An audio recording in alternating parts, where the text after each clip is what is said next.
Today I want to talk with you about addiction, how to cope with it, how to overcome it, and why it even exists in the first place. Most humans, whether we realise it or not, are addicted to something, okay? Whether it's digital dopamine, whether it's getting validation, recognition, attention, the level of addiction we go to fill that void within ourselves depends on each different person. It differentiates, okay? But when it comes to overcoming addiction and coping with it, the first step, like it is with every problem you're trying to fix, is acknowledging that there is an addiction or there is a problem that you need to address. Okay, so if you're at that point, the next logical step is to try and put into place something that lessens the addiction.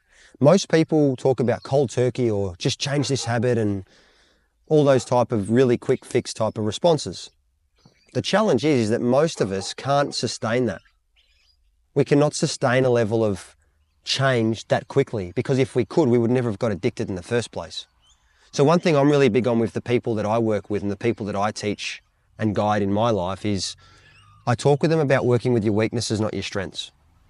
And it sort of goes against what society teaches, because play to your strengths, play to your freedoms, and that's absolutely valid in many ways. When it comes to overcoming an addiction, you've got to reverse that. You've got to flip that script, okay? Because when you're trying to overcome an addiction, you need to understand that working with your weaknesses, which is when you're most vulnerable, which is when the addiction normally comes to surface, is the place you should start and is the place you should try and make sense of. So I'll share with you guys how I overcome my addictions, and I've had plenty of them, okay? The first step is about substitution, all right? So you can't just go from having this to not having this, because there's a void we're trying to fill. And the only time we can make sense of that is once we're in a better place mentally to do so. So we have to work with how we feel first, because that big feeling comes of overwhelm that makes us go back to what we're addicted to, okay? So what I'm talking about with substitution is, let's say you're addicted to recreational drugs, okay? Let's say that's your addiction. So to jump right into the extreme end, straight off the bat. Now, every time you're feeling a certain way, you will turn to that to feel a certain way. It generates a certain feeling. Obviously, it's not sustainable, right? But that's why we become addicted, because we want more and more and more and more and more. There's nothing sustainable about it. Now, let's say you're somebody who has a bag of a particular something. What your mind and your body get used to doing to grab that hit is they get used to grabbing a certain something to fill it, right? Now, what if you were to replace that bag of something with now a bag of grapes, hypothetically speaking, okay? Because at that point in time, you're trying to get that hit, but it isn't necessarily just about what it does for you. It's about the fact that you're reaching outwards to fix something inwards. So if you went, okay, I want to make a change, I'm going to have these feelings come up, but when they do, rather than having what I usually do, I'm going to substitute it for this. That's the first step to lessening the addiction. Even though you're still working with it, you're playing with your weaknesses now, not your strengths. You're understanding that you can't just not have anything anymore. You can't just go cold turkey. Because what happens is over time it drives you all the way into the ground and you end up lost and back exactly where you started, which is not where you wanted to be. So by substituting, as an example, this for that, you're fixing a little bit of the problem. Because then over time what you can do is, by having a bag of grapes as an example, grapes are good for you. So you're actually utilizing your addiction to help you in a way now. Because your addiction is putting good things into your body. And the more good things you put into your body,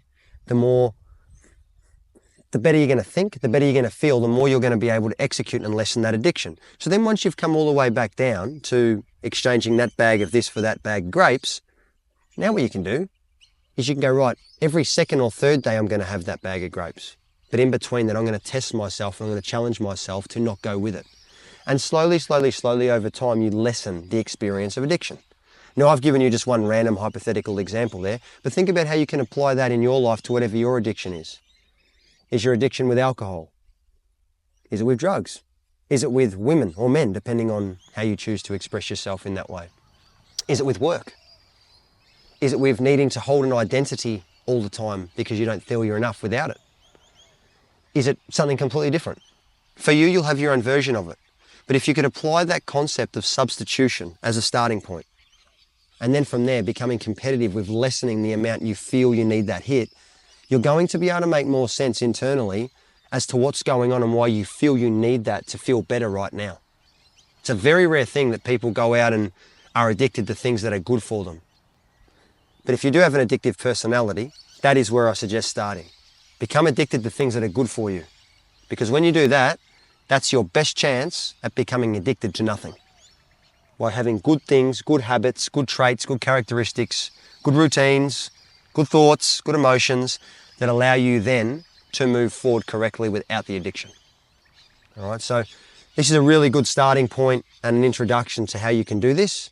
And then I'll release future videos diving much deeper into the intricacies beyond here. But give this a shot with whatever it is in your life that you're trying to overcome, whatever addictions you're trying to let go of and move forward from. And I guarantee you this will help you the same way it's helped me and many others I've been able to share it with. Enjoy. I'll speak to you soon.